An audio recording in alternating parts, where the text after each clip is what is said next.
깊이 있는 시선으로 오늘을 바라보는 뉴스 퍼레이드 문을 열겠습니다. 오늘의 주요 뉴스 보시겠습니다.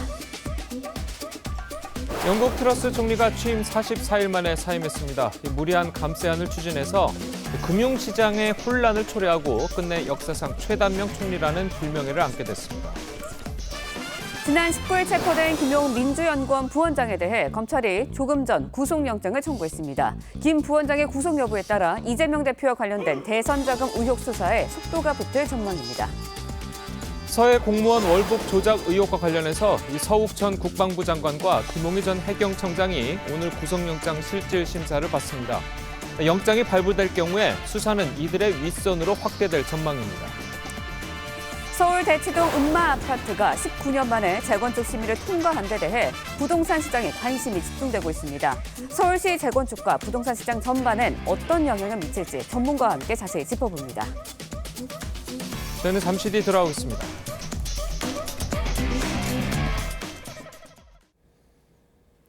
리즈 트러스 영국 총리가 취임 44일 만에 우리 시간으로 어젯밤 전격 사임했습니다. 무리한 감세안을 밀어붙이다가 영국 경제에 큰 혼란을 일으킨 책임을 지고 물러난 건데요. 마가렛 대처 전 총리에 이어서 철의 여인을 꿈꿨지만 영국 역사상 최단명 총리로 전락했습니다. 박상현 기자입니다. 늦은 밤 영국 다우닝가에 모인 시민들. 리즈 트러스 영국 총리의 사퇴를 촉구합니다.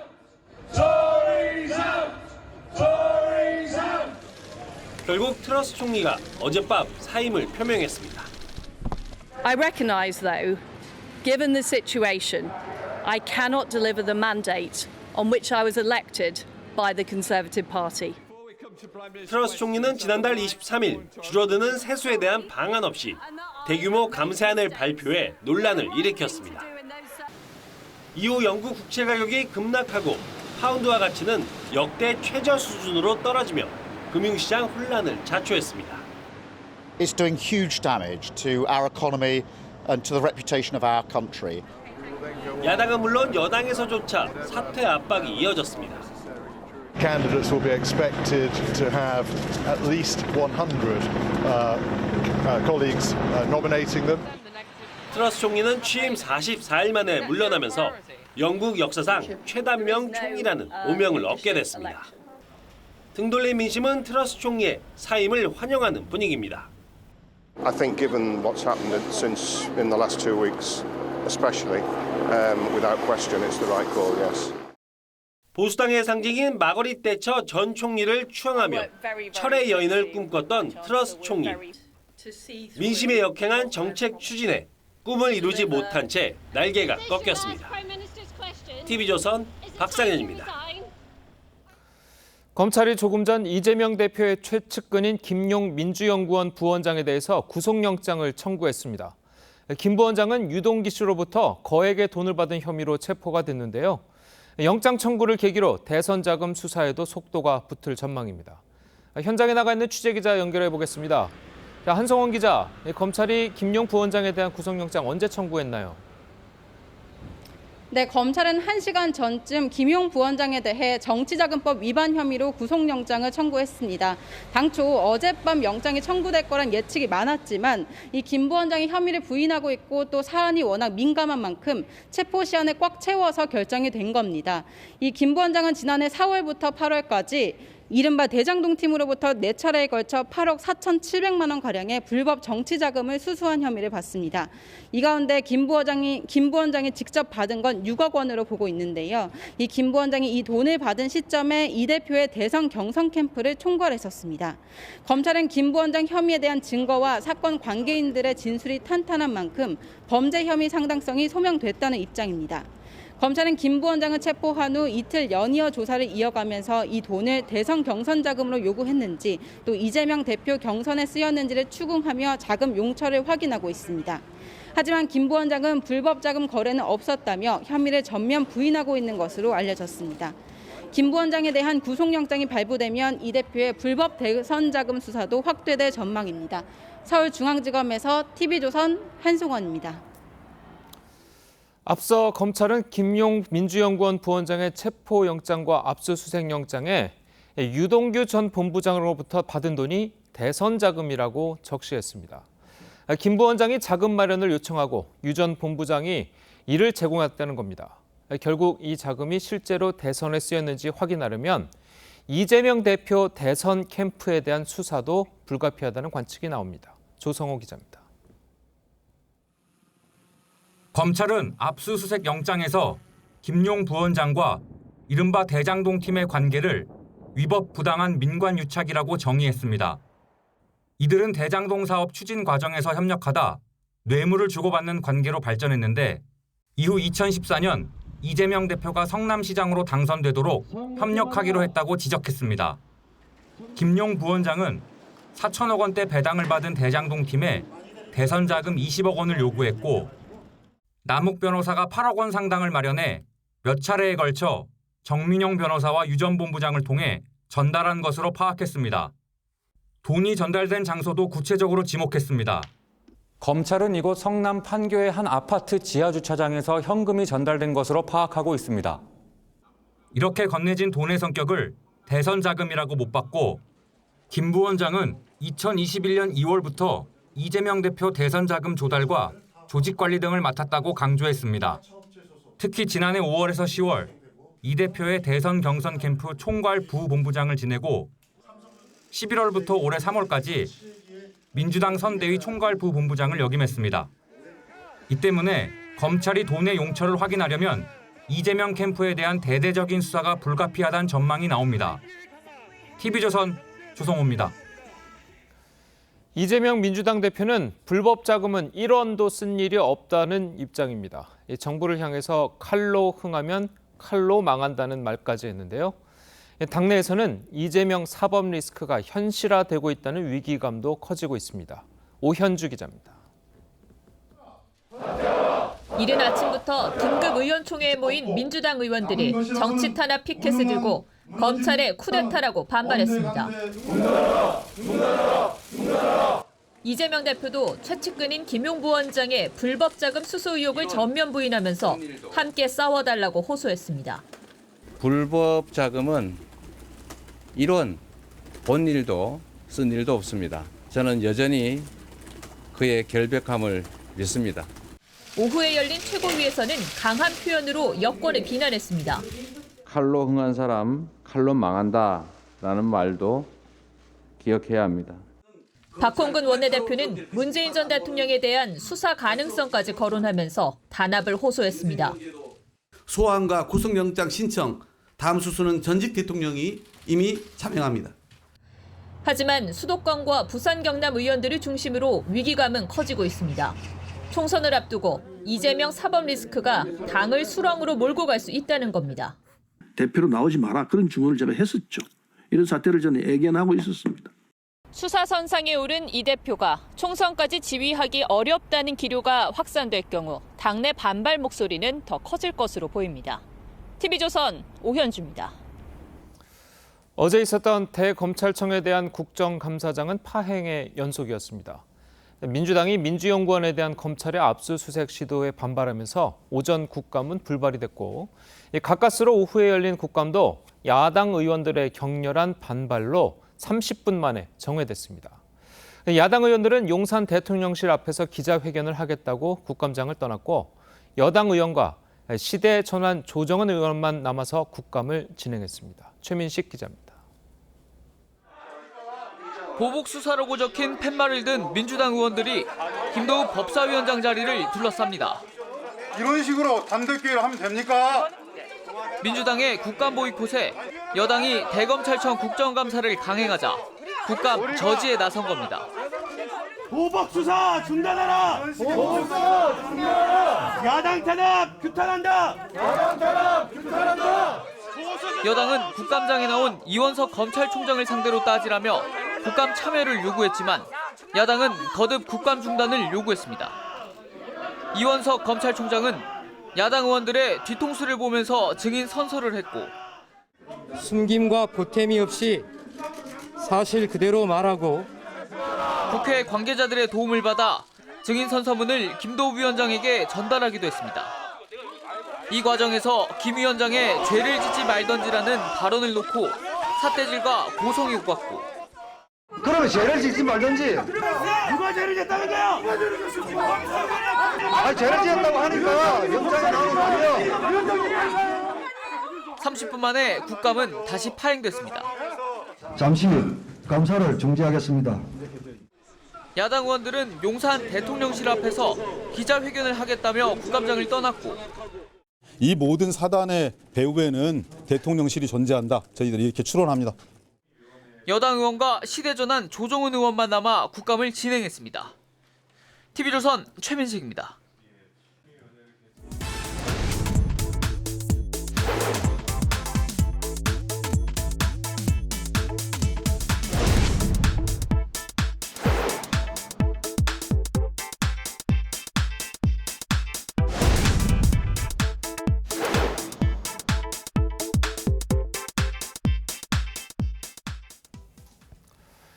네, 검찰이 조금 전 이재명 대표의 최측근으로 꼽히는 김용 민주연구원 부원장에게 구속영장을 청구했습니다.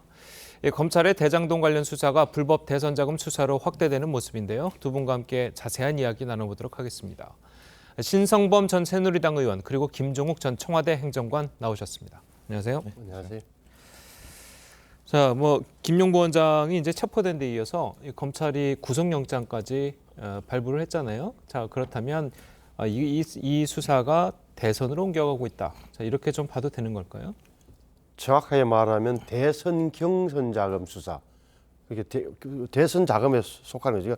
불법 대선 자금 수사로 이전되고 있다. 조금 시간이 갈수록 구체적인 것 같아요. 예를 들어서 언제 어디서 얼마 이런 게 좀 나왔다. 다시 말하면 시간대는 언제냐?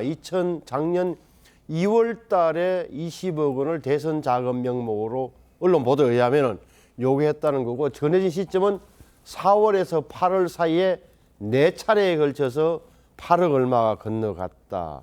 장소는 앞에 보도에 나온 대로다. 그럼 이런 식이라면 다 현금이었다. 이러면 좀 자꾸 구체적으로 좁혀지는 거죠. 이렇게 되면은 뭐로 되냐면은 작년에 이제 좀 다시 돌아가 보면은 저 시점이 4월에서 8월이라는 시점은 아시는 대로 당시에 이재명 경기지사가 당시 여권에서 1위가 나오고 또 7월 1일 날 후보 등록을 하고 경선에 바로 뛰어든 시점이다. 그러니까 어떻게 보면 시점하고 맞아떨어진다는 대목이 하나 있는 거고, 또 하나는 중요한 게 9월 이후, 그러니까 9월 달에 대장동 사건에 관한 의혹 보도가 처음 있었는데 그 이후로는 돈을 안 받았다. 심지어는 1억 원을 그 보도 직후에 돌려줬다는 보도가 있는 걸로 봐서는 그 전에 이미 다 8억 얼마가 넘어갔다는 것.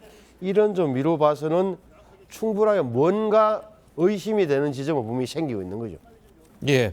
자, 아직 구속영장이 발부된 건 아니고 청구가 된 상황이니까 법원의 판단이 좀 남아있을 거긴 한데, 어쨌든 소환 조사 없이 바로 체포도 하고, 그리고 이제 구속영장까지 이제 청구가 됐잖아요. 이 검찰이.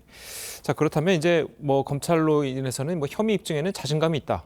이렇게 봐도 되는 걸까요? 일단 검찰 4차장 말에 의하면 그런 얘기인 거죠. 체포영장이 법원에서 발부됐으니 예. 법원도 혐의를 상당하게 인정한 거 아니냐 이렇게 얘기를 하고 있습니다. 예. 근데 이건 구체적인 상황을 알 수 없기 때문에 오늘 검찰이 구속영장을 발부했으니 2, 3일 후에 법원에서 판단을 하겠죠. 두 가지겠죠.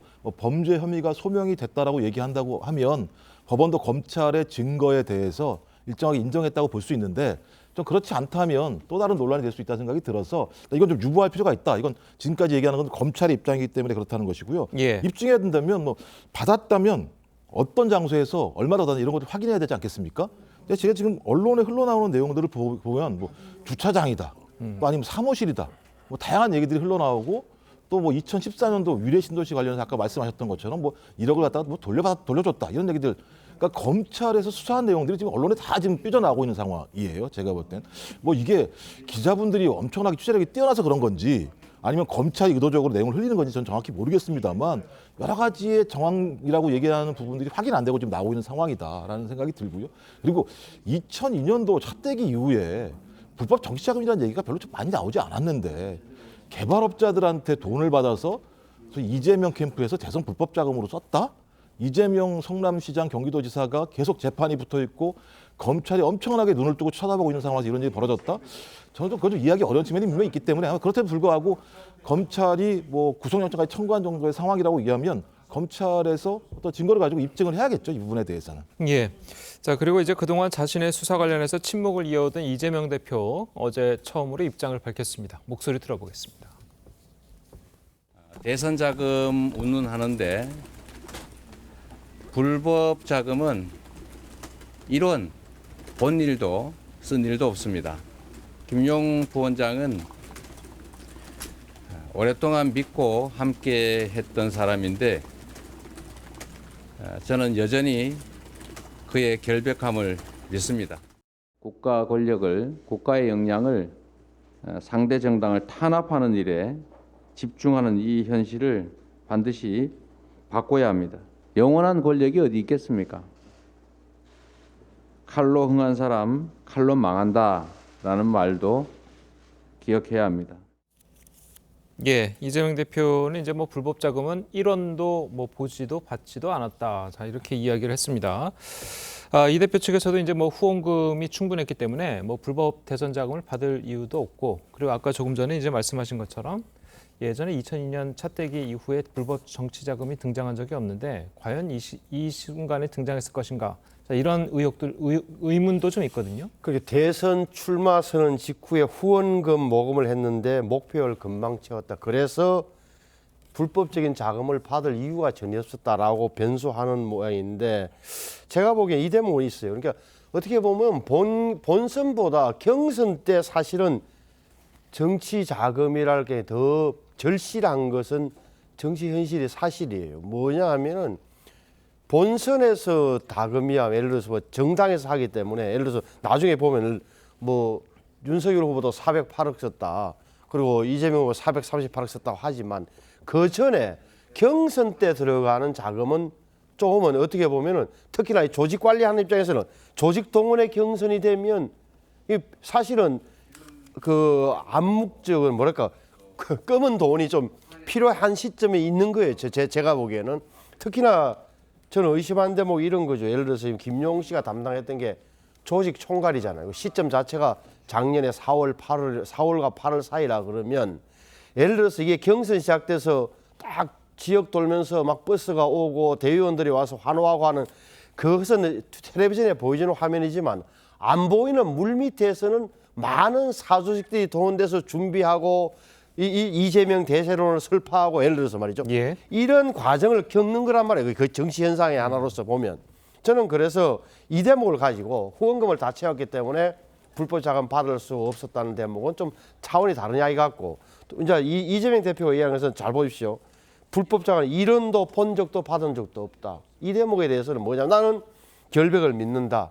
그러니까 김용 씨가 조직 무슨 핵심 척건으로서 알아서 했을 가능성도 있다라고 이렇게 여지를 오히려 열어놓는 거다. 특히나 현금으로 다 주고받았기 때문에 이것이 김용 씨가 받았다고 해서 김용이 구속된다고 해서 바로 이재명 대표로 연결되지 않는다는 암묵적인 전제도 있는 것 아니냐는 저는 생각을 하게 되죠. 만약에 그런 불법 정치자금 같은 경우에 그 뭐 예를 들어 가지고 뭐 그 선거 당사자나 그 밑에 있는 조직들이 알아서 이제 운용을 했을 경우에 선거 당사자는 죄가 없는 건가요?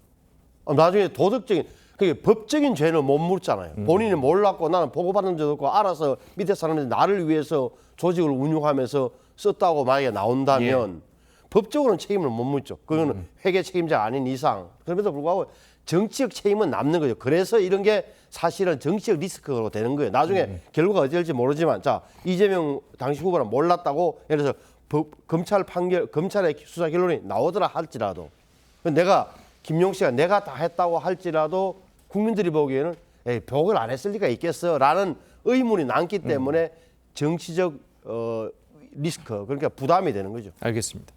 자, 말씀하신 것처럼 이제 영장에 대선 자금이라고 명시가 돼 있습니다.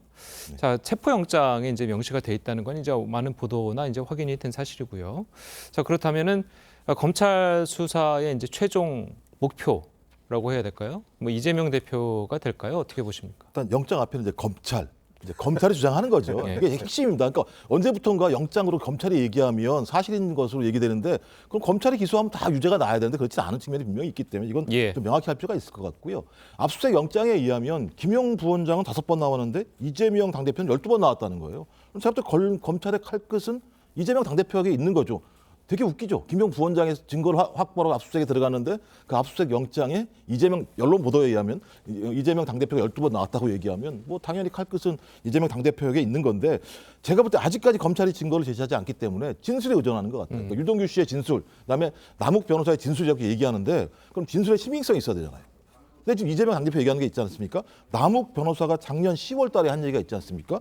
내가 아는 12년 동안 내가 그 사람 이재명을 얘기하는데 지켜보면서 얼마나 많이 해봤겠어요. 트라이를. 아주 CR도 안 먹혀요. 그다음에 녹취록에 의하면 자기들끼리 한 얘기죠. 대장동에 있는 사람들끼리. 우리끼리 주고받은 돈 이런 것을 성남시장실이 알게 되면 이재명이겠죠. 큰일 난다. 죽을 때까지 비밀로 하자. 이렇게 얘기한 내용이 있어요. 이것도 하나의 진술인 거죠. 그다음에 또 최근에는 검찰에게 불법 대선 자금을 건네줬다라고 진술을 했어요.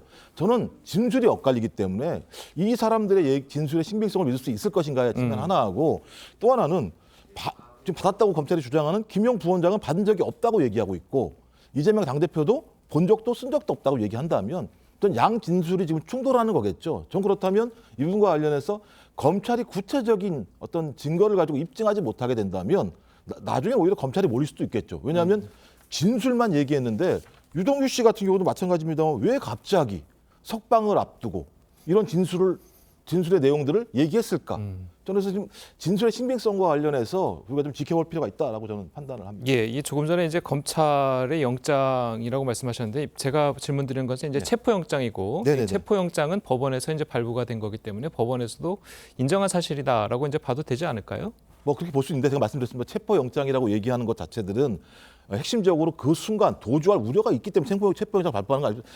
주로 제가 볼 때 자범들한테 많이 하는 거예요. 그래서 그것 때문에 아마 그 검사 4차장이 체포영장을 발부했는데 법원이 발부해줬으니 혐의가 소명된 거 아니겠냐 얘기하는데 제가 말씀드린 건 2차적으로 구속영장을 청구했으니 구속까지 해서 수사할 필요가 있다라고 하는 것이 봐야 된다라고 말씀을 드리는 거예요. 알겠습니다. 자, 이런 가운데 김용 부원장에게 돈을 건넸다고 진술한 유동규 전 성남도시개발공사 본부장 어제 구속기한 만료로 이제 출소를 했습니다. 민주당에서는 검찰이 유동규 전 본부장을 회유해서 진술을 받아낸 것 아니냐, 자 이런 의혹을 제기하고 있습니다. 자 관련해서 어제 국정감사에 출석한 이원석 검찰총장의 발언을 들어보겠습니다. 회유를 한다고 하면 오히려 구속을 시켜놓고 교정시설 안에 가둬놓고 회유를 하지 밖으로 나간 사람을 회유를 할 수 있겠습니까? 이분은 검거될 당시에도 본인의 핸드폰을 집어던지고 또 본인의 표현에 의하더라도 극단적인 선택까지 시도했던 사람입니다. 그런데 그 사람에 대해서 회유를 한다, 그게 있을 수가 있겠습니까? 회유가 가능하다라고 보실 수 있겠는지 저는 대단히 의문스럽습니다. 자 그리고 이제 여기서 이제 나오진 않았지만 언론 보도를 보면 어떤 검사가 한 그 유아무개한테 자기의 검사 인상을 다 걸 수 있겠느냐라는 또 이야기를 있어요. 회유하다가 나중에 이제 발각이 되면 검사 인생이 망친다, 이런 의미인 것 같은데 좀 어떻게 들으셨습니까? 제가 볼 때는 이런 얘기들은 과거에 많이 나왔죠. 검찰의 수사 방식이 이런 방식 아니었었습니까? 무슨 검찰이 과거에 이렇지 않았던 것처럼 얘기하는 게 좀 되게 웃겨요. 아마 기사 아마 다 때려보십시오. 이런 내용이 얼마나 많이 나오는지. 검찰이 다양한 방식으로 회유하고 협박을 해서 했던 내용들이 다 나오고 있는데 뭐 과거에 그런 일이 없었던 새로운 검찰처럼 말씀하시니까 그럼 저는 이해가 안 되고 아마 기자분들도 다 아실 거예요. 그런 사례들 같은 경우는. 또 하나는 핵심은 1년간 진술을 안 하다가 석방을 앞두고 진술을 했어요. 제가 알기로 이 대장동 건 말고요. 위례신도시 건으로 추가 기소하는 바람에 구속이 연장이 됐어요. 그런데 갑자기 지금 상황에서 예를 들면 석방이 되면 본인이 자기가 외부에 나와서 자기를 방어할 수 있잖아요. 방어할 수 있음에도 불구하고 방어하기 전에 이걸 진술했다라는 거예요. 그러면 그 검찰총장 말대로 나가게 하면 안 되는 거잖아요. 검찰이 위례신도시 문제와 관련해서 구속영장 청구 요구서도 제출하지 않았어요. 전 이해가 안 되는 거예요. 제가 이야말로 대단히 중요한 사건이잖아요. 대선 불법 자금이라고 얘기한다면 그럼 내보내면 안 되는 거죠. 위례신도시도 걸려 있는 문제잖아요. 근데 검찰이 진술 받은 다음에 그냥 예를 들면 내보내요? 구속 사유에 대해서 필요성에 대해서 법원에다가 제기도 안 하고 그러니까 민주당 입장에서는 뭔가 있는 거 아니야라고 얘기하는 것이고 또 하나는 뇌물죄라면 지금 8억 뇌물로 기소된 거 아니겠습니까? 지금 20년, 30년 얘기가 나옵니다. 뇌물죄로 가게 되면. 근데 정치자금법으로 가게 되면 제가 알기로는 5년 이내 1,000만 원 이상인가, 1,000만 원 이상인가예요. 그러니까 형량 자체가 엄청난 차이가 나는 거예요. 그런 측면에서 아마도 검찰이 이런 내용을 가지고 회유 또는 협박을 하지 않았겠는가라고 하는 얘기가 나오는 것이고요. 또 하나는 지금 여당에서 얘기하는 거예요. 그게 아니라 이재명 당대표 등에 대해서 서운함 때문에 예를 들면 배신감 때문에 이렇게 얘기하잖아요. 그러면 3월 9일 대선 이후에 했었어요, 진술을. 그때는 아무 얘기 안 하다가. 그 6개월이 지난 다음에 배신감을 갑자기 느낍니까? 제가 볼 때 이재명 당대표가 무슨 태도의 변화가 있었습니까? 전 그래서 이런 많은 정황들이 검찰도 계속 정황을 말씀하시는데 이런 많은 정황들이 민주당이 보기에는 과거에 검찰이 했던 방식들이 꽤 있었기 때문에 회유와 협박을 한 것이 아닌가라고 하는 의구심을 갖는 거겠죠. 알겠습니다. 자, 그래도 일각에서는 그 이동규 전 본부장이 지금 밖으로 나와 있는 상태이기 때문에 오히려 신변 보호를 좀 해줘야 되는 건 아니냐. 제가 보기에 신변 보호가 필요한 시점 아닌가 이런 생각. 예. 이제 뭐 말씀하신 게 상식적인 뭐 예를 들어서 이런 이야기잖아요. 그러니까 왜 유동규 씨가 입을 열었을까? 한때는 뭐 김용, 김만배, 유동규, 김용, 정진상, 의형제, 도원결이 했다는 게 언론에 보도될 정도로 예. 입을 맞췄겠죠. 그런데 검찰이 이걸 하나 수사망으로서 뚫은 거예요. 뚫어 놓으니까 자기 진술에 허점이 드러나고 하니까 제가 보기에는 이렇게 된 바에 털어놓자고 했을 개연성이 훨씬 더 높다. 왜 제가 그래 보느냐? 보십시오. 이 사람이 구속될 때 핸드폰 바깥으로 던지고 마지막에 통화했던 게 김용, 정진상이라는 것도 언론에 보도 다 됐어요. 그러니까 약을 먹고 심지어는 뭐 자살 시도할 수도 극렬하게 저항했던 분이 이렇게 협력하게 된 데는 내부에서 뭔가 검찰에 의해서 추궁당하니까 이건 내가 못 지킨다. 그리고 잘못하면 자기가 주범이 되겠다고 생각했던지 이런 게 있는 거다. 왜 예. 그런 걸 보느냐.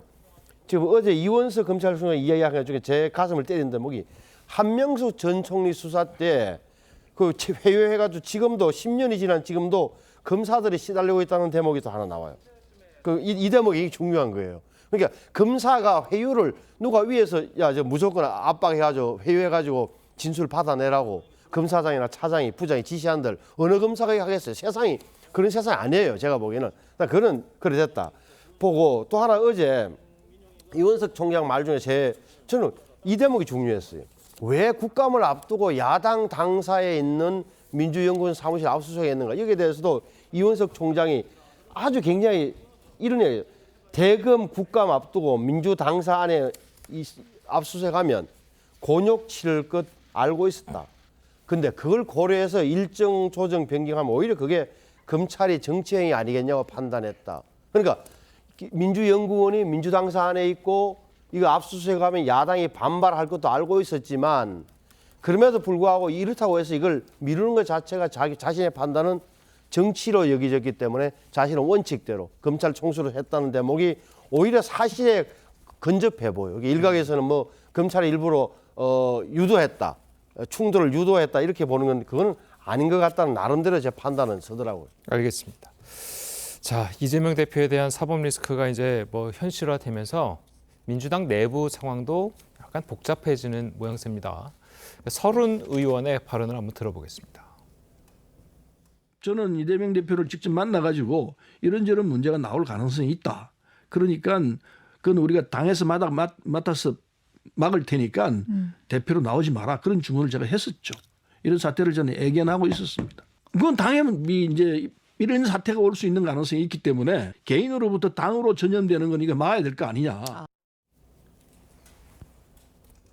자, 뭐 민주당이 이제 뭐 정치 탄압을 주장하면서 이재명 지키기에 나서고 있다. 자, 이런 총력을 기울이는 모습이긴 하지만 또 이면에는 이렇게 뭐 서른 의원은 민주당 중진 의원 아니겠습니까?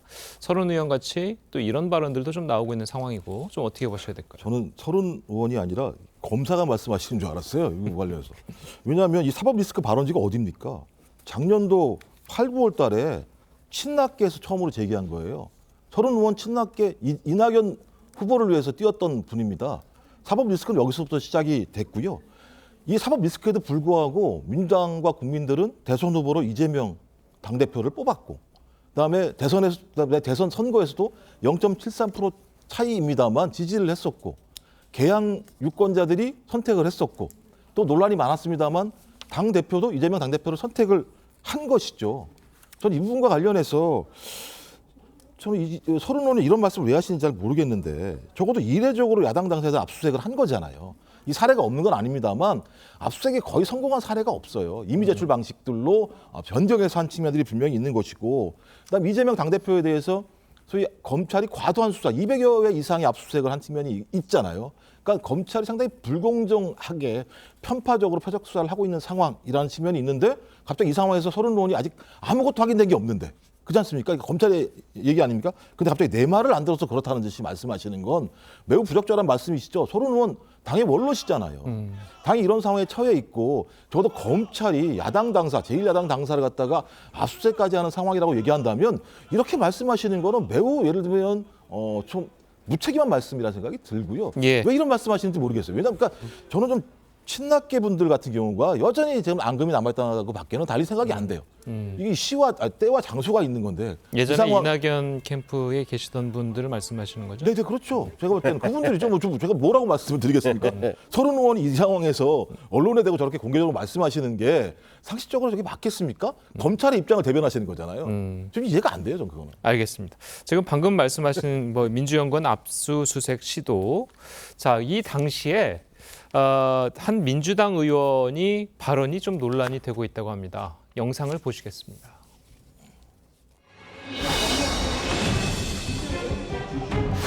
지금 가면 이미 다 치웠잖아요. 아니 이미 다 치웠다고요? 치웠지. 안 치웠겠냐 생각을 해봐라. 치웠다고요? 그거야. 생각하지 않습니다. 치웠다고 생각하지는 않습니다. 내만 이미 늦었어. 그러니까 그건 해봤자 도로함이 압수수색인데 그걸 치웠다고 생각하지 않을게요. 지금 그 말씀이 굉장히 제가 볼 때는 되게 위험하신 말씀인데요. 아까 박범계 의원님께서는 오셔서 내일 오면 자료를 다 제출하겠다고 하셨는데 아니, 그건 의원님 말씀을 들으면 내일 와도 어차피 아무런 자료 없다는 거 아닙니까? 별게 문제인데 왜 그래? 두 분들이 해봤자 소용이 없다니까. 자, 이 보신 것처럼 이미 다 치웠다. 자, 이렇게 민주당의 한 주철원 의원이 이야기를 했습니다. 자, 이거 보면은 일각에서는 증거인멸을 한 게 아니냐. 이런 이야기까지 나오고 있거든요. 그러니까 이게 이제 무슨 이야기냐면 왜 주철원 의원하고 나온 부부장 검사 세 명이서 다투는 거예요. 그러니까 주철원 의원이 누구냐면은 대검 강력부장 출신이에요. 이게 검사장 출신인데 저렇게 하면 안 되는 거예요. 지금 가면 다 치웠겠, 우리가 안 치웠겠냐? 생각을 좀 해봐라.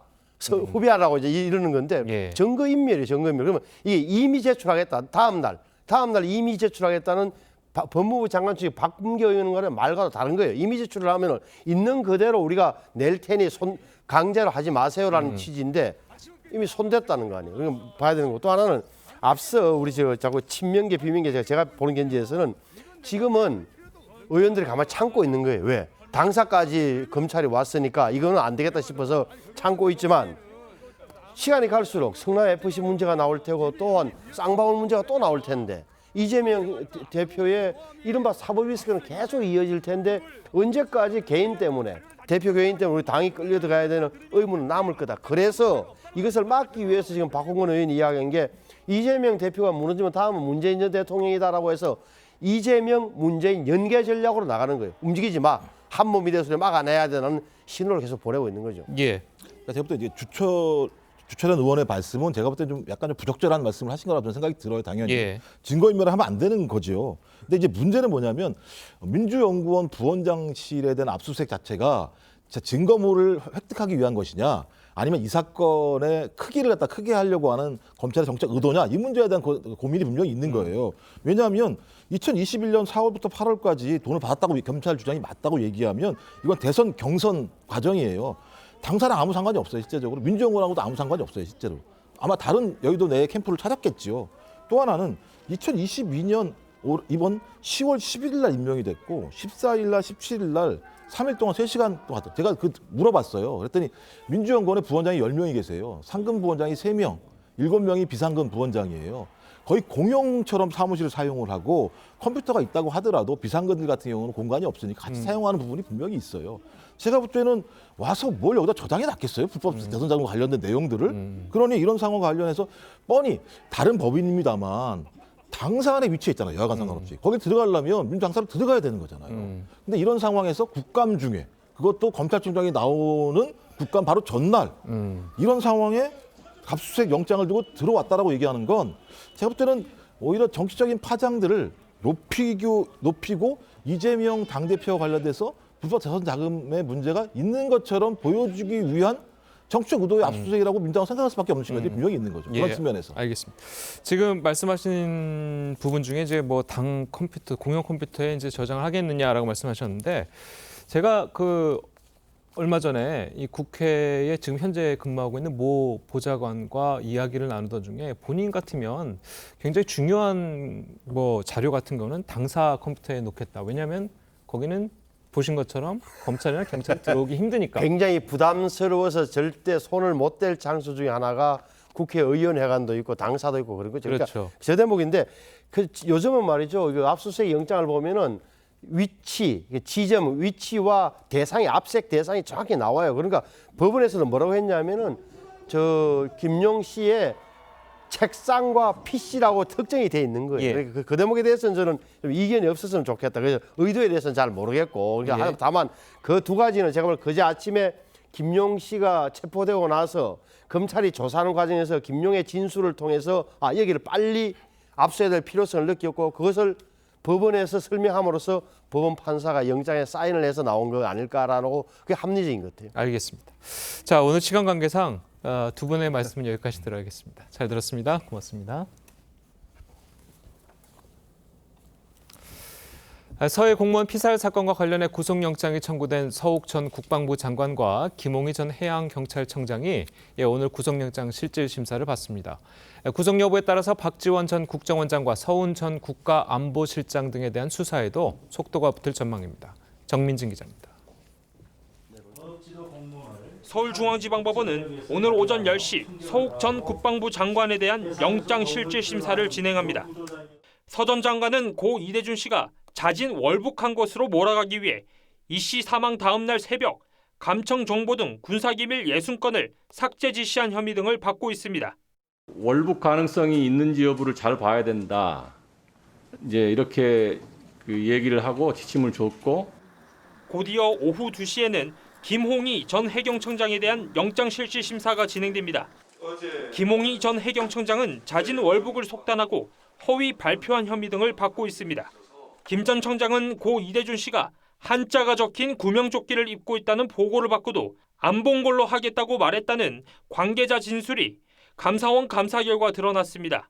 구명동의를 착용하고 부력제 의지한 채 북한 민간 선박에 발견된 부분이 가장 크다고. 이들의 신병이 확보되면 윗선인 문재인 정부 안보 책임자들에 대한 수사도 속도가 붙을 전망입니다. 검찰은 조만간 서훈 전 국가안보실장과 박지원 전 국가정보원장도 소환 조사할 것으로 보입니다. TV조선 정민진입니다. 이원석 검찰총장이 서해 공무원 피살 사건과 관련해 간첩이라고 단정하는 것은 유족과 국민에게 큰 상처가 될 수 있다고 밝혔습니다. 이 총장은 어제 대검 국정감사에 출석해서 국가와 검찰의 가장 기본적 책무는 국민의 생명과 안전을 지켜주는 것이라며 이같이 말했습니다. 문재인 전 대통령 서면 조사 필요성에 대해서는 전직 대통령은 재임 기간에 국가와 국민을 대표하신 분이어서 신중을 기해야 한다고 설명했습니다. 검찰이 문재인 정부에서 벌어진 서해 공무원 피살 사건의 속도를 내면서 윗선 수사가 어디까지 뻗어갈지 관심이 모이고 있습니다. 관련 내용 정혁진 변호사, 장윤미 변호사와 함께 짚어보도록 하겠습니다. 안녕하세요. 네, 안녕하세요.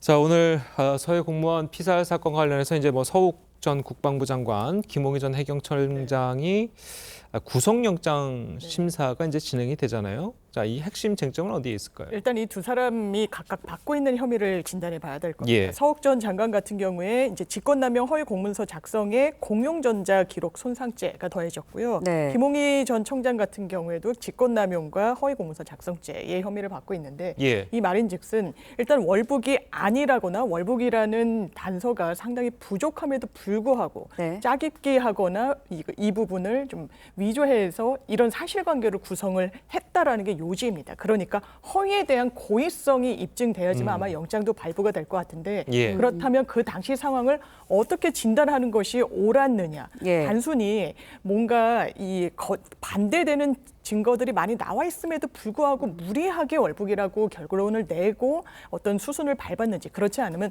여러 가지 증거들 중에 이런 판단을 하는 것이 합당하고 합리적이었는지 이 부분, 이 고의성을 가르는 가장 큰 판단 기준이 될 것 같습니다. 네, 검찰에서 서욱 전 장관 또 김홍희 전 해경청장의 조사 태도와 행적도 고려해서 구속영장을 청구했다라고 하는데 그게 어떤 의미가 있는 건가요? 일단은 구속의 요건은요. 범죄 상당성하고 도주, 주거, 증거인멸이거든요. 네. 그런데 여기서 핵심은 증거인멸의 염려인데 어떻게 이러한 증거인멸의 염려가 징표가 되느냐, 범행을 부인하느냐 하지 않느냐가 그 핵심적인 거거든요. 예. 그런데 이제 두 사람은 범행을 부인하고 있으니까 게다가 서욱 전 장관 같은 경우에는 파일 삭제를 지시했다라고 하는 그 의혹이 아주 강하고 또 김홍희 청장 같은 경우에는 못 본 걸로 하겠다 이런 말까지 했단 말이에요. 못 본 걸로 하겠다는 말은 무슨 말이냐면은 내가 월북이 아니라는 증거를 봤지만 이거를 갖다 은닉하겠다, 예. 은폐하겠다 이런 이야기 아니겠습니까? 예. 그렇다라고 하면은 증거인멸의 개연성이 두 사람 모두 상당하기 때문에 이런 부분들 감안돼서 구속영장이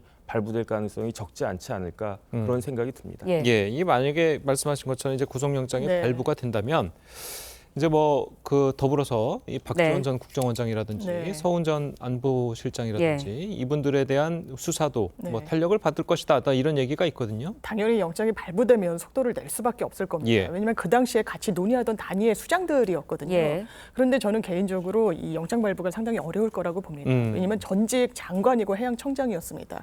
일단 굉장히 신상이 좀 확실한 부분이 있죠. 그리고 영장을 청구한 데 있어서는 사실 감사원이 좀 절차를 지키지 않고 굉장히 본인들이 조사한 내용을 상세하게 언론에 배포를 합니다. 보도자료 형태로. 예. 그렇다면 검찰 입장에서는 본인들은 수면 아래에서 조용히 수사를 하고 있는데 뭔가 이 사건의 실체를 이 정부기관이 어떻게 들여다보고 있는가에 대해서는 피의자들이 그 인식을 할 수 있다라고 판단을 했을 겁니다. 말을 맞출 수도 있다. 다 밖에 있기 때문에. 그래서 좀 불가피하게 영장을 청구한 부분이 있어서 이 부분 영장이 과연 발부될까. 지금 삭제했다는 것도 증거인멸의 한 징후로 볼 수도 있겠지만 그렇다면 이 삭제 행위라는 것이 지금 밈스라는 것은 플랫폼 같은 겁니다. 네. 국방부에서 관리하는 내부 정보망 같은 건데 이걸 여러 단위에서 공유를 하고 있다 보니까 아예 원본이 삭제되는 건 아니고 이게 전달되는 과정에서 정보를 통제하고 관리할 필요가 있어서 삭제했다라고 이야기하고 있는 거거든요. 그렇다면 이 부분을 완전히 공용 문서를 손상시킨 행위로까지 판단할 것인지 예. 그렇게 보기 좀 어려운 측면이 있고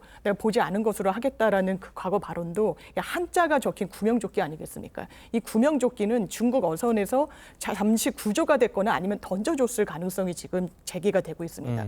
그렇다면 한 차례 남한으로 다시 우리나라로 올 수 있었는데 왜 다시 북한으로 표류해서 가게 되었을까?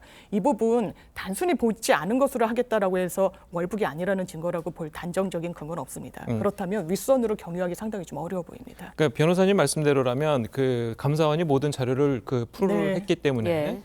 밖에 있는 사람들이 입을 맞출 가능성이 있어서 그렇게 구속영장을 청구했을 것이다라고 네. 하셨는데 자 그렇다면 그게 이제 증거인멸 요건이 될 수 있어서 구속영장이 발부될 조건이 되지 않나요? 오히려 그런 사실관계가 드러났기 때문에 그렇게 검찰은 판단한 게 말씀 주신 대로 맞는 것 같은데 네. 그렇다면 이게 본인들의 의지나 본인들의 어떤 그 선택지가 예. 아니었지 않습니까? 그리고 이미 수사는 검찰에서는 거의 고발 직후부터 수개월간 지속적으로 해왔었습니다. 그리고 사실상 한 차례 정도 불렀습니다. 양 당사자를.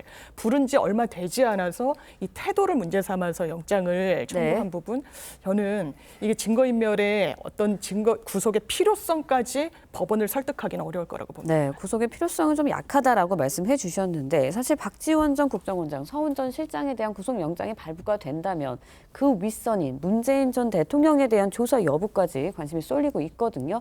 여기에 대해서 이제 이원석 검찰총장 신중에 신중을 가해야 한다라고 이야기는 하긴 했어요. 일단 대통령은 국가를 대표했던 인물이잖아요. 그렇기 때문에 명확한 증거 없이 이렇게 사람 오라가라 하고 조사하는 거는 안 된다라고 저도 생각을 갖다가 하는데 예. 게다가 이제 우리나라 역사상 불행한 일도 있지 않았습니까? 노무현 전 대통령. 하지만은 대통령도 공무원이고요. 그다음 무엇보다도 진실을 밝힐 의무가 있지 않나 그런 생각이 들고 네. 그다음 무엇보다도 이 건은요. 그냥 단순한 남북관계 그런 문제가 아니고 피해자가 있고 유족이 있는 그러한 사건이란 말이죠. 그러니까 최소한 서면 조사 같은 것들은 받으셔가지고 여기에 응해야 되는 것이 아닌가. 진실을 밝히기 위해서는 저는 그런 생각이 듭니다.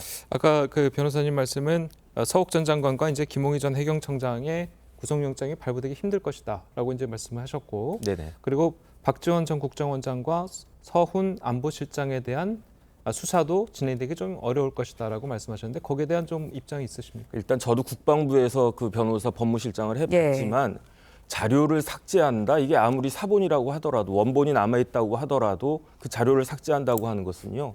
굉장히 의심을 받는 일이기 때문에 국방부 직원들로서는 웬만해서는 정말 하지 않는 그러한 일들이고 그다음 못 보는 걸로 하겠다라고 하는 말은 사실은 우리나라 경찰청장, 해경청장으로서는 도저히 입에 담을 수 없는 그런 이야기이기 때문에 차라리 못 들은 걸로 하는 것이 더 낫지 않은가 그런 생각이 들기 때문에 상식적으로 봐서 굉장히 부적절한 행위이고 이러한 부적절한 행위에 대해서 법원이 제대로 된 판단을 하지 않을까 저는 그렇게 기대해 봅니다. 네. 만약 이제 문재인 정부 안보라인 관계자들이 서해 피살 공무원 사건과 관련된 어떤 책임이 밝혀질 경우에는 문 전 대통령에 대한 책임도 좀 가해지지 않을까라는 생각이 드는데 어떻게 되는 건가요? 사실 감사원 단계에서도 서면 조사를 요청하기도 했었죠. 이게 굉장히 좀 무례한 짓이다라고 하면서 응하지는 않았었는데 검찰도 계속 수사를 진행하다 보면은 이게 궁극적으로 책임의 소재는 문재인 대통령을 겨냥할 수밖에 없는 그런 구조일 겁니다. 청와대 안보실에서 키를 쥐고 이 관장을 하는 이런 업무였기 때문에요. 그렇다면 문재인 대통령과 관련해서도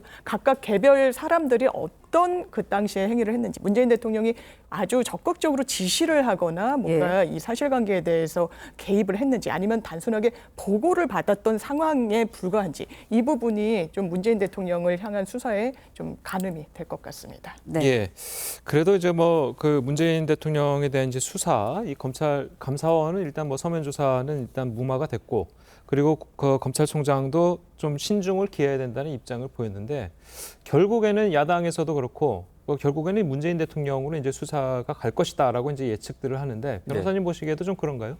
제가 봤을 때 결국에는 종착적으로는 왜냐하면 이런 것들을 이러한 중대한 사안을 최종적으로 결정할 수 있는 사람은 결국은 대통령이지 뭐 일개 국방부 장관이나 일개 해경청장이 이런 일들을 하긴 좀 어렵지 않는가 일단 그런 생각이 듭니다. 예, 네, 알겠습니다. 자, 조금 전에 이제 뭐 서훈 전 안보실장과 박지원 전 국정원장에 대한 구속영장 발부라는 말이 나왔었는데 이것은 이제 사실이 아님을 말씀드리겠습니다. 자, 오늘 두 분 말씀 여기까지 듣겠습니다. 잘 들었습니다. 감사합니다.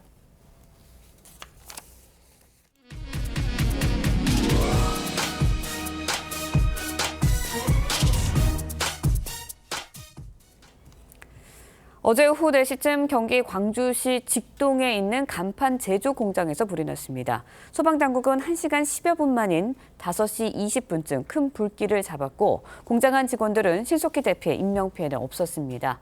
소방당국은 공장 내부 기계에서 불길이 시작됐다는 진술을 토대로 자세한 화재 경위를 조사할 예정입니다. SPC 측이 계열사 제빵 공장에서 작업 중 숨진 20대 노동자의 빈소에 자사의 빵을 보내 논란이 일고 있습니다. SPC 측이 평택 SPL 공장에서 사고로 숨진 20대 노동자의 장례식장에 파리 바게트 빵 2박스를 들고 간 겁니다. 이를 두고 유족들은 빵 공장에서 사고를 당했는데 답례품으로 빵을 주는 게 말이 되냐며 분통을 터뜨렸습니다. 이에 대해 SPC는 내부 직원이 상을 당했을 때 상조 용품과 함께 추가로 빵을 지원하고 있다면서 면밀히 살피지 못한 점 유가족께 사과드린다고 밝혔습니다. 한편 고용노동부와 경찰은 어제 SPL 평택 본사에 대한 압수수색을 진행하고 SPL 대표이사를 산업안전보건법과 중대재해처벌법 위반 혐의로 입건했습니다. 강남권 재건축 시장에 대어로 꼽히고 있는 음마 아파트가 23년 만에 서울시 심의 문턱을 넘으면서 서울 곳곳의 재건축 단지들도 들썩이고 있습니다.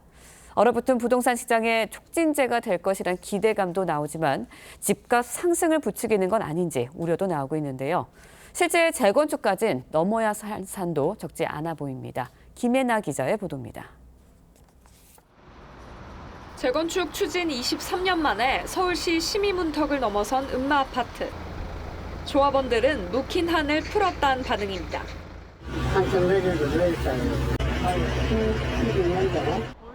재건축 추진위는 본격적인 조합 설립 준비에 나섰습니다.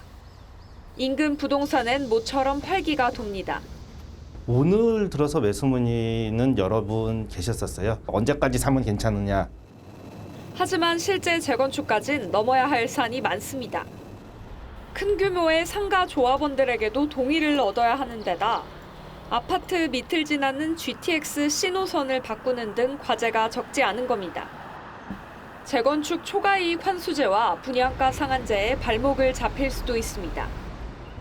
강남 재건축의 상징과 같은 음마가 고비를 넘기면서 목동과 노원 등 다른 재건축 단지들도 들썩이고 있지만 실제 사업에 탄력이 붙을지도 미지수입니다. 벽이 다 무너져가지고 차가 4대가 파손됐어요. 안전진단을 어떤 변화를 주든지 아니면은 그거를 안전진단을 아예 없애든지. 재건축 활성화가 투기 수요를 부추겨 집값을 자극할 수 있다는 우려도 나오지만 연이은 금리 인상 속에 얼어붙은 시장 분위기는 크게 달라지지 않을 거란 전망이 지배적입니다. TV조선 김예나입니다. 예, 보신 것처럼 음마 아파트의 재건축 정비 계획안 통과로 이 서울의 주요 재건축 단지 등도 기대감으로 들썩이고 있습니다. 네, 그런가 하면 최근 마포구 아파트가 반값에 거래되면서 집값 급락이 시작된 것 아니냐라는 전망도 나오고 있는데요. 김인만 부동산경제연구소장과 함께 자세한 내용 짚어보도록 하겠습니다. 안녕하세요. 안녕하세요. 안녕하세요. 자, 음마 아파트는 진짜 한 20년 전부터 재건축 이야기가 나왔었는데 드디어 이제야 되는 것 같아요. 네네. 이게 추진위가 만든 지 예. 19년이 지났거든요. 그러니까요. 2003년도에 추진위 만들고 이제 드디어 19년 만에 이제 첫 재건축 계획안 심의 통과를 했는데요. 예. 28개 동 4,424가구를 33개 동 5,778가구로 이제 재건축을 한다라고 해서 분위기가 굉장히 이제 고조되고 있고요. 예. 시장 반응을 보면 일단 축하한다 이런 네. 반응인데. 그러니까요. 저도 2006년도에 이제 제가 부동산 책을 읽으면서 기억이 남는 게 그때도 은마는 달리고 싶다. 재건축 언제 될까가 이슈가 됐는데 2006년도에서 또 한참 지났잖아요. 예. 그래서 이제 시작이 됐는데 일단 축하는 해주는 일이지만 앞으로 산 넘어 산이기 때문에 우려도 큰 상황입니다. 예. 네, 음마 아파트 재건축을 계기로 이제 강남, 목동, 다른 노후 강남 지역들의 재건축도 시작이 될까라는 생각도 드는데 어떻게 전망하시나요?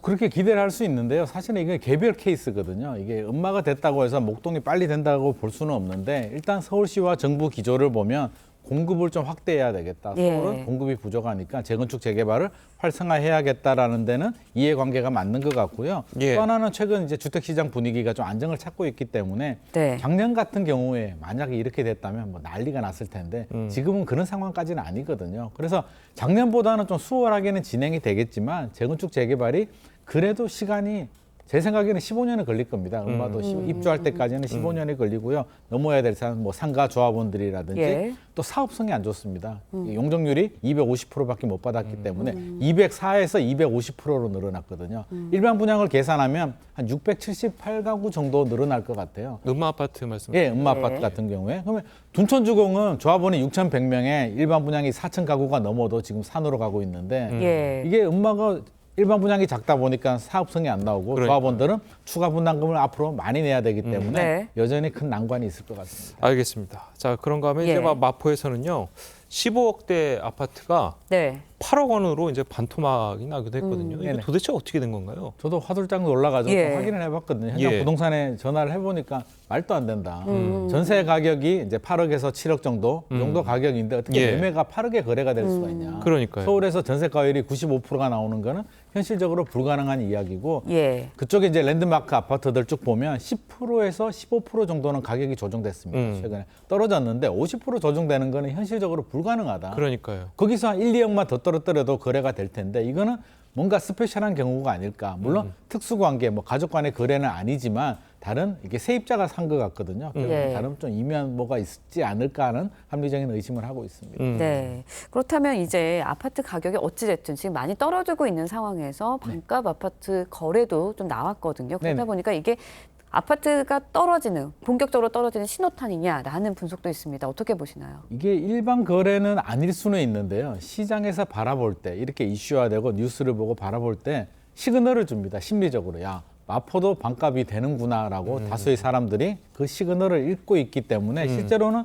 이게 영향은 크죠. 아, 드디어 마용성의 마포도 집값이 크게 떨어지는구나라고 생각하기 때문에 매수 시민에 더 위축이 될 것 같고요. 이런 분위기에 누가 집을 사겠습니까? 더 떨어질 것 같으니까 일단 관망하자로 돌아서면서 거래량은 더 줄어들 것 같습니다. 그러니까 뭐 지금 뭐 부동산들 보면 뭐 급매, 뭐 급급매, 뭐 난리가 났잖아요. 네네.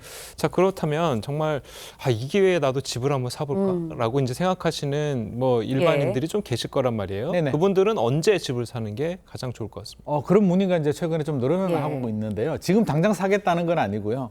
이제 앞으로 언제 사야 되냐를 물어보거든요. 그래서 금리 인상 일단 멈춰야 될 것 같고요. 금리 인상이 지금 또 가파르게 진행 중이기 때문에 2023년 내년 상반기 금리 인상 신호가 멈추고 인하 시그널이 나올 때 아마 실수요자들이 좀 유입이 될 것 같습니다. 그래서 하더라도 지금은 아닌 것 같고요. 적어도 금리 인상을 좀 지켜봐라. 멈출 때까지는 봐야 될 것 같습니다. 예, 알겠습니다. 네. 자, 소장님 말씀은 여기까지 듣겠습니다. 잘 들었습니다. 고맙습니다.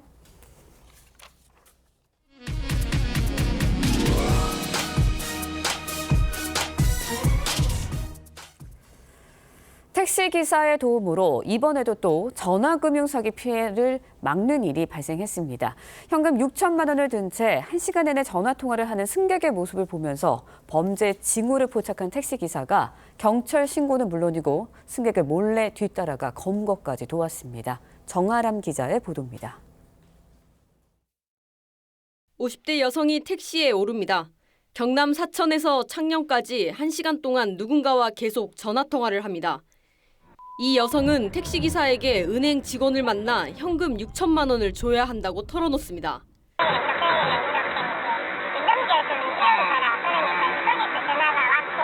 택시기사 A씨는 전화금융 사기를 직감하고 경찰에 신고합니다.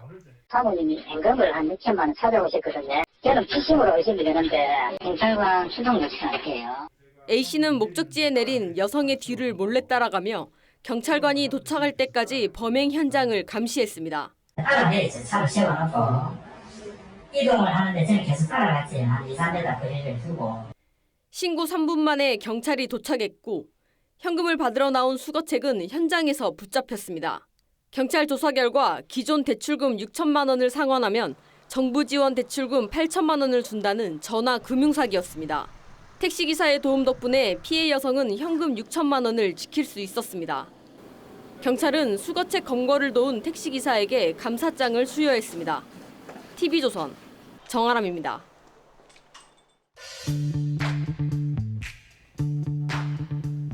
렌즈에 담긴 그 순간, 그 의미를 읽어봅니다. 사진기자가 선택한 아침의 한 장입니다. 강원도 인제에 가면 국내 최대 규모의 자작나무 숲이 있는데요. 그곳에도 단풍이 들면서 하얀 나무들이 가을 옷을 입었다고 합니다. 자작나무 숲을 직접 찾아가 봤습니다.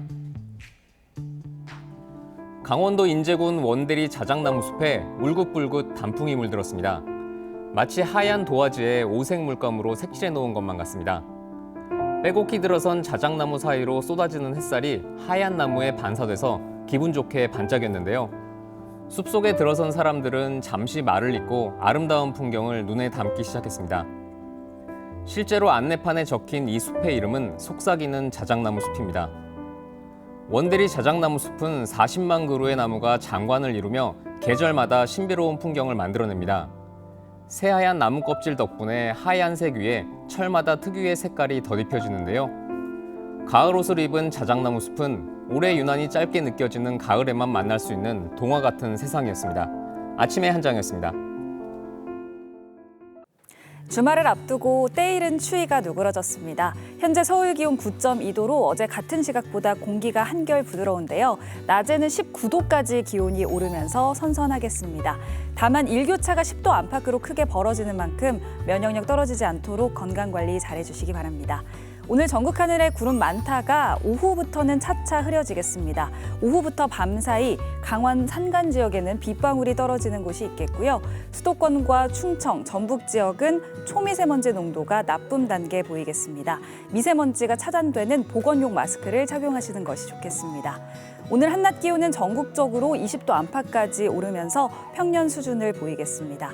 이번 주까지는 큰 추위 없이 선선한 가을 날씨가 이어지겠지만 다음 주 초반 기온이 뚝 떨어지면서 또다시 반짝 추위가 찾아올 전망입니다.